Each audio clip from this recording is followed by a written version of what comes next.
நண்பர்களோட ஒன்றா சமைச்சு சாப்பிட்றதுல எவ்வளோ அலாதியான சந்தோஷம் இருக்குது தெரியுங்களாங்க. அதுவும் எல்கேஜிலேருந்து ஒன்றா கூட படித்த பசங்க கூட சமைச்சு சாப்பிட்றது அது இன்னும் ஏகப்பட்ட சந்தோஷங்க. எல்லா நினைவுகளும் அந்த நேரத்தில் எல்லாம் வெளியே வரும். எல்லாம் வந்து அதை பற்றி ஷேர் பண்ணிக்குவோம். இன்னொன்று இது போல் கடற்கரை ஓரங்களில் சமைச்சு சாப்பிட்றது இன்னமும் சந்தோஷங்க.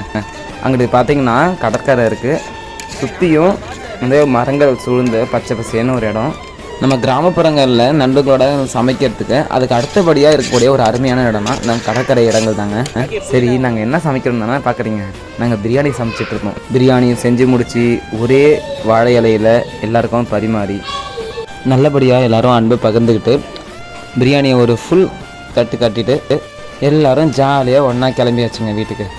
நீங்களும் உங்கள் நண்பர்களோட இது போல சமைச்சிருக்கீங்கன்னு கமெண்டில் சொல்லுங்கள். நீங்கள் மேலும் மேலும் புது புது நண்பர்களை சேர்த்துக்குங்க. அப்போ தான் வாழ்க்கையில் நீங்கள் மேலும் மேலும் முன்னேறலாம்.